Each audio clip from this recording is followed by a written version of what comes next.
ரேவதி அண்மை செய்திகளை பார்த்து வருகிறோம். பரந்தூரில் கையகப்படுத்தப்பட்ட நிலங்களை அம்மக்களிடமே வழங்க வேண்டும் என்று மார்க்சிஸ்ட் கம்யூனிஸ்ட் கட்சியின் மாநில செயலாளர் சண்முகம் தெரிவித்திருக்கிறார். விவசாயிகளிடம் அந்த நிலத்தை ஒப்படைக்க வேண்டும் என்ற ஒரு கோரிக்கையை அவர் முன்வைத்திருக்கிறார்.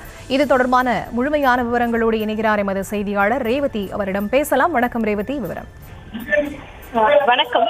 பரந்தூர் மற்றும் அதை சுற்றி இருக்கக்கூடிய 13 கிராமங்களில் விமான நிலையம் அமைப்பது தொடர்பாக எதிர்ப்பு தெரிவித்து அப்பகுதி மக்கள் நீண்ட நாட்களாக போராடி வரக்கூடிய நிலையில் அவர்களுக்கு ஆதரவு தெரிவித்து முதலமைச்சர் ஆவதற்கு முன்னதாகவே ஜோசப் விஜய் அவர்கள் அங்கு சென்று அவர்களுக்கு ஆதரவு கொடுத்திருக்கிறார். இந்த சூழலில் நேற்றைய தினம் சென்னை பரந்தூரில் விமான நிலையம் அமைக்கும் திட்டம் கைவிடப்படுவதாக பேரவையில் அறிவிக்கப்பட்டதற்கு பிறகாக அது தொடர்பாக பல்வேறு விஷயங்கள் எழுந்திருந்தது.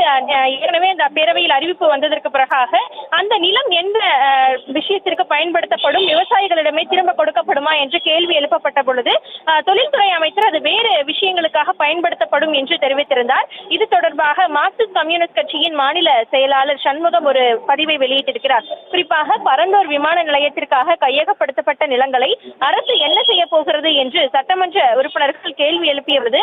அதற்கு பதிலளித்த அமைச்சர் மாற்று தொழில் திட்டங்களுக்கு பயன்படுத்த போகிறோம் என்று பதிலளித்திருப்பது சரியல்ல என்று, குறிப்பாக நிலம் கையகப்படுத்துதல், மறுவாழ்வு மற்றும் குடியேற்ற சட்டம் 2013 அடிப்படையில் குறிப்பிடப்பட்ட திட்டத்திற்காக கையகப்படுத்தப்பட்ட நிலம் 5 ஆண்டுகளுக்கு பயன்படுத்தப்படவில்லை என்றாலோ அல்லது அந்த திட்டம் கைவிடப்பட்டாலோ நிலத்தை சம்பந்தப்பட்ட விவசாயிகளிடமே மீண்டும் ஒப்படைய வேண்டும், வேறு ஒரு திட்டத்திற்கு மாற்ற முடியாது. எனவே சட்டத்திற்கு விரோதமாக தமிழக அரசு நடந்து கொள்ளக்கூடாது என்றும் விவசாயிகளிடம் நிலத்தை ஒப்படைக்க நடவடிக்கை எடுக்க வேண்டும் என்றும் மார்க்சிஸ்ட் கம்யூனிஸ்ட் கட்சியின் மாநில செயலாளர் சண்முகம் தனது பதிவில் குறிப்பிட்டிருக்கிறார். இதே விஷயத்தை பல்வேறு அரசியல் கட்சி தலைவர்களும் சட்டமன்றத்தில் தெரிவித்திருந்த நிலையில் இன்று மார்க்சிஸ்ட் கம்யூனிஸ்ட் கட்சியின் மாநில செயலாளர் சண்முகமும் அதே கருத்தை வலியுறுத்தி தனது பதிவில் குறிப்பிட்டிருக்கிறார்.